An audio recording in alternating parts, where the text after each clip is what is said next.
I met Vivi in the NICU when she was not even a week old and had to explain to her parents that we had found a very large mass in her head, and the concern was that this was a cancer. Vivi was 2 weeks old exactly on the day of her surgery. At the time, it was terrifying. It's a really high-risk surgery.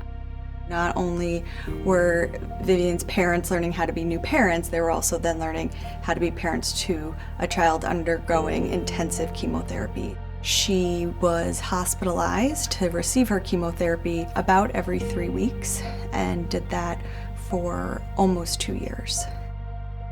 You didn't know, you'd have no idea what she was going through. Yeah, I think just the best way to sum it up is like a zest for life. It's the smallest things, like it's driving through puddles, and it's just the best thing in the world. She's taught us so much just in that being happy with everything. I can't imagine where Vivienne is today without her inner spunk, as well as the amazing support and strength that both her parents have shown during this extremely challenging time. You can tell that Vivienne is surrounded by love, not only when she's in the hospital, but also outside with her parents and family. Dr. Hesko has been Vivi's biggest champion, I would really say. It just is the level of urgency she has to make kids comfortable is so incredible to see with somebody who does so much, because clearly the team here has a good amount of patience and are taking care of so many families.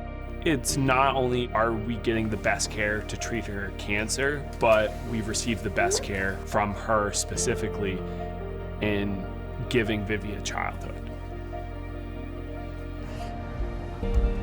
There's just something about this hospital that makes it feel to us like a community. Vivienne and our family was not just another patient. Child life is the absolute best. Like, Specialist. They know exactly what she likes, what she doesn't like. They keep that and they remember all of that. It's weird. It's like catching up with those like friends you only see a couple times a year, and they just remember so much. Just this personal touch makes all the difference.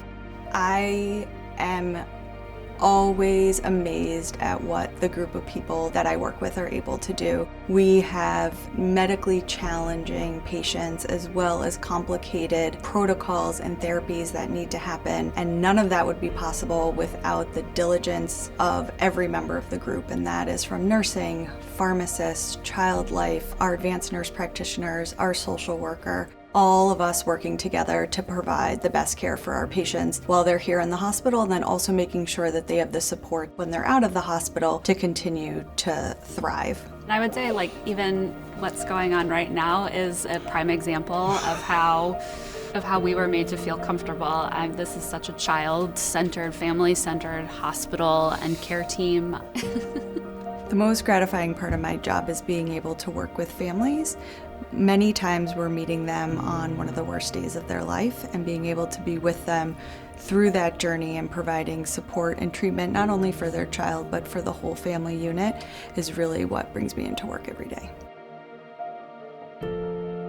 I want to say thank you to all of the members of the community that support us, and that includes financially giving us support, and that also is by entrusting us with the care of your family members. So thank you.